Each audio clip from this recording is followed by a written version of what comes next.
the lead up to today's big football game, things got a little heated, a little testy at a CFL alumni event Friday when a couple of 73-year-old Hall of Famers got into some unnecessary roughness. Here's a look at what happened at the annual luncheon. That's Joe Kapp and Angela Mosca taking center stage, not pulling any punches, as you can see. The bad blood between the two does go back a while, starting in the 1963 Grey Cup. Kapp, the BC Lions quarterback, pitches the ball to star running back Willie Fleming. Fleming takes it down the field, and after a late hit by Hamilton's Mosca, an injured Fleming is pulled out of the game, and the Ticats go on to win the Grey Cup. Ron James, the host of CBC's Ron James Show, was hosting that CFL alumni lunch when the fists started flying, and Ron joins us now from Vancouver. So, Ron, we've seen the video, but you were in the thick of it. You practically had to dodge some of the fists. From your vantage point, what happened here?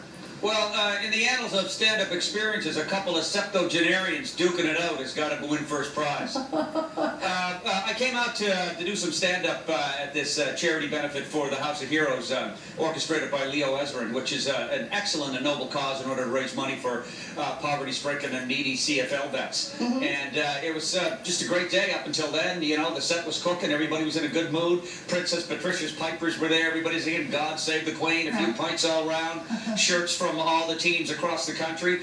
Then I had the honor of introducing Joe Kapp and Angelo Mosca. But what folks don't know about this duke-up is that Angelo and Joe, Angelo had extended his hand previous to them meeting on stage, and his efforts had been rebuffed.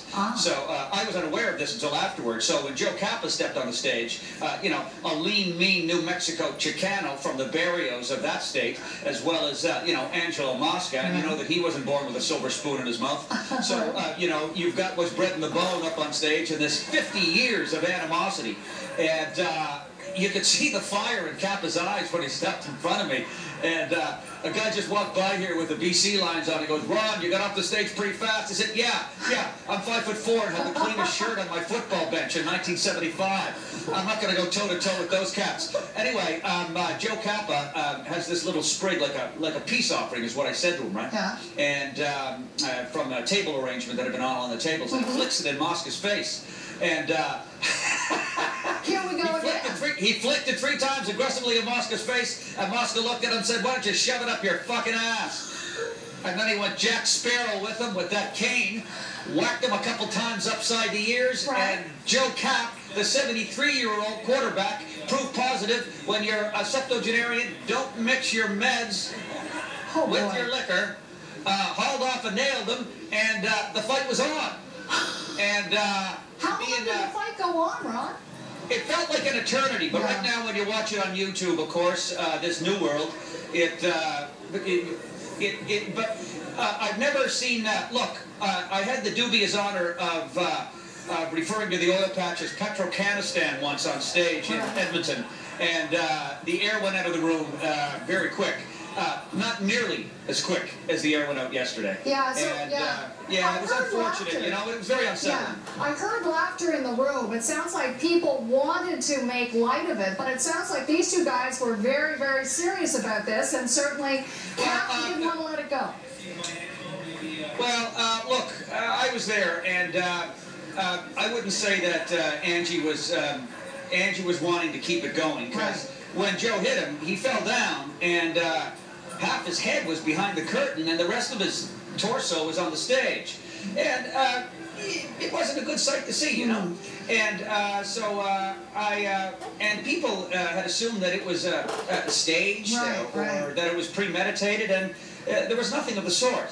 And the unfortunate thing is that the message of this House of Heroes and the work that Leo's doing for aging players in the CFL and the impact of concussions on the brain and the body over time, that was the intention of this particular day. And if there's anything good that's come out of this, you know, bizarre and aberrant altercation between these titans of another day, it's that it's brought attention to the actual cause of the event. Yeah, well, that's true, and it just reminds us that veteran CFL players have long memories and vivid memories of important games. So there you go. But you know, The event personifies something that's important for everybody, and Yeah. I think that's the lighten the load as you get older, not keep more on your shoulders. Yeah. And if there was anything, whatever line of work you're in and whatever you're doing, and just in daily life, let it go, baby. Yeah, words to live by. Deep breaths for sure. Ron, great to talk to you. Thanks for being with us today. Thanks very much, and sorry for the profanity, but I was trying to be journalistically accurate. Well, I guess you were giving us a play-by-play.